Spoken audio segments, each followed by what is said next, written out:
Como dice Ludwig Wittgenstein, los límites de mi lenguaje son los límites de mi mente. El tema de hoy es acerca del lenguaje. Soy Olga Janet Sanabria Mejía, estudiante de la especialización en neuropsicología de la educación de la Corporación Universitaria Iberoamericana. Bienvenidos. El lenguaje es básico para la interacción social y la comunicación humana. El lenguaje es la habilidad cognitiva que poseen todos los seres humanos para entablar una comunicación a través de signos orales, gestuales, escritos, mímicos, simbólicos u otro que exista. Es único el ser humano por herencia evolutiva, ya que se han acondicionado los procesos cerebrales y fisiológicos para conjugarse y así producir de manera organizada el habla, la escritura, la lectura y la escucha de la misma, de los fonemas y morfemas gramaticales para así generar un idioma o dialecto. De acuerdo al ámbito científico, han caracterizado tres dimensiones del lenguaje, que son el estructural, funcional y el comportamental. El estructural nos habla de cómo es el sistema de símbolos o signos que determinan una lengua. Funcional es para qué sirve esta lengua.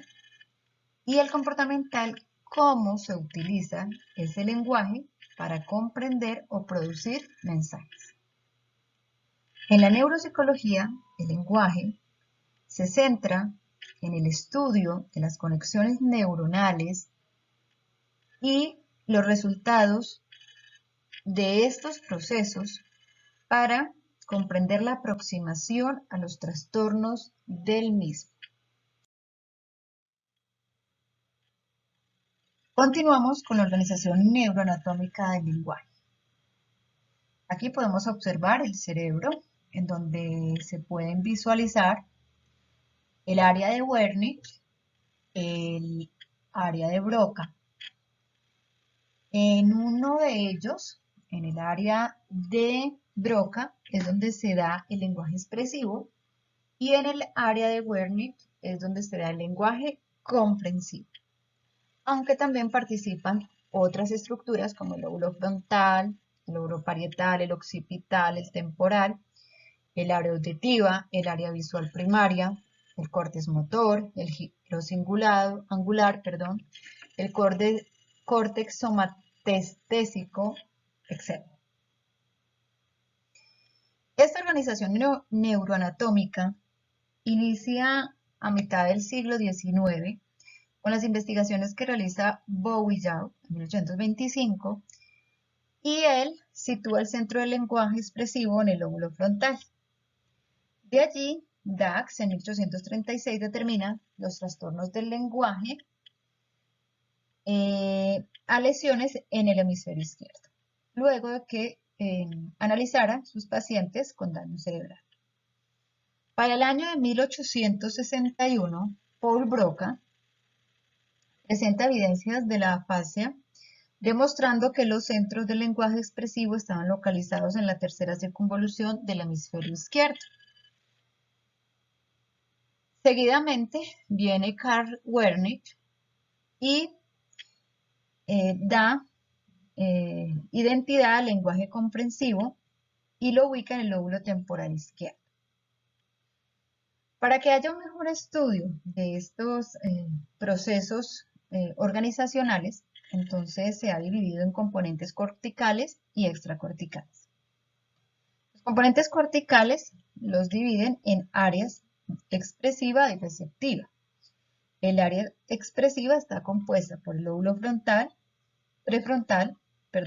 Broca, el área Broca, la corteza motora primaria, y el área receptiva por los lóbulos temporal, occipital y parietal, en donde el lóbulo temporal está compuesto de las áreas de Hirsch y el área de Wernicke, y allí es donde se hace el análisis de los sonidos del habla.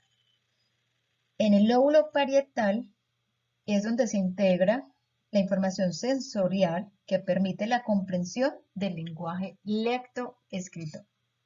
Ahora, entre los componentes extracorticales se encuentran el fascículo arqueado, el tálamo, los ganglios basales, el cerebelo y el tronco encefálico. En el fascículo arqueado, entonces, es donde se realiza la interconexión neuronal del área de Broca y el área de Wernicke, o sea, donde se hace la parte comprensiva y expresiva del lenguaje. Cuando realizamos lenguaje auditivo, cuando somos escuchas, entonces, ¿qué es lo que se sucede? Se inicia en el lóbulo temporal el procesamiento, posteriormente pasa a las áreas asociativas del temporal y termina en el área de Wernicke. Allí se le da significado a lo que se ha escuchado, a la palabra que se ha escuchado o al sonido que se ha escuchado. Entonces, por ejemplo, cuando alguien nos refiere a la palabra casa, ¿sí? O a la palabra casa, cuando escuchamos casa y tenemos el significado ya conocido, entonces sabemos que estamos hablando de hogar. Pero cuando escuchamos casa con Z, entonces lo relacionamos a cacería. Esto es lo que sucede en el área de Wernicke acerca del lenguaje auditivo. Cuando somos nosotros quienes estamos expresándonos de manera verbal, entonces esto es lo que pasa. Sale del área de Wernicke, porque como allí es donde se le da ese significado mental, ese pensamiento a lo que queremos decir, y pasa a través del fascículo arqueado y transfiere esta información al área de Broca. ¿Por qué? Porque en el área de Broca existen los programas articulatorios para la pronunciación, para poder ser pronunciada, para poder expresar la palabra. Pero allí tiene que sucederse otro proceso y es pasar al área motora primaria prefrontal, en donde existen las fibras corticoespinales que permiten el movimiento bucofonatorio para que los movimientos musculares nos permitan decir la palabra. Esto es lo que se llama y esto es lo que sucede a través de la organización neuroanatómica del lenguaje. Ya para finalizar, encontramos los modelos neuronales del lenguaje. Habiendo descrito los trabajos del neurólogo Paul Broca y Carl Wernicke, entonces encontramos que otras personas también han realizado trabajos acerca del lenguaje. Entre ellos está el neurólogo Norman Heswig, estadounidense, quien propone un modelo neoconexionista, donde se indica que la idea principal implica una diversidad de secuencias posteriores en lo semántico. Determina que el parietal inferior es el lugar en donde se pueden nombrar los objetos y esta es exclusiva del género humano. ¿Qué quiere decir esto? Según Norman, el ser humano, con la simple idea semántica de una palabra, puede determinar diferentes significados para la misma. En 1836, Mark Dax, él relaciona la existencia que se establece entre los pacientes afásicos y la relación con las lesiones del hemisferio izquierdo, exponiendo su trabajo acerca de la lateralización del lenguaje. Seguidamente, las investigaciones realizadas por el neurocientífico Roger Sperry aportan a los modelos neuronales, ya que, de acuerdo a sus estudios, determinó la importancia del cuerpo calloso en la integración funcional. cosa que antes no había sucedido. E indica que la mayoría de las personas posee el lenguaje en el hemisferio izquierdo, pero no relega importancia al hemisferio derecho. Por lo tanto, determina que los dos hemisferios trabajan y realizan funciones importantes para el lenguaje. Como último modelo, encontramos el modelo del procesamiento del lenguaje de corriente dual, en donde el modelo se compone de un input, que es una ruta ventral, y de un output, que es una ruta dorsal. ¿Esto qué quiere decir?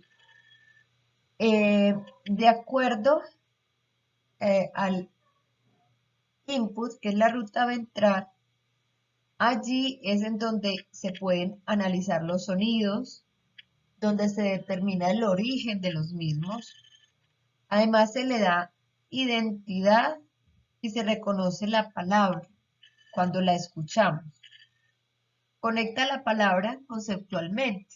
Por ejemplo, cuando decimos perro, entonces nuestro cerebro hace la conexión hacia un animal, 4 patas y con todas sus características morfológicas.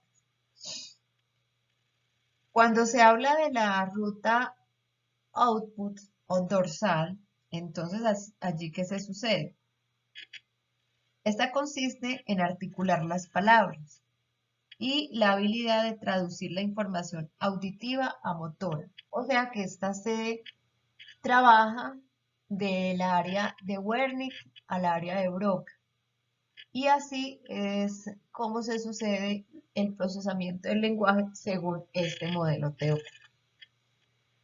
Bueno, entonces hasta acá llega mi exposición acerca del lenguaje.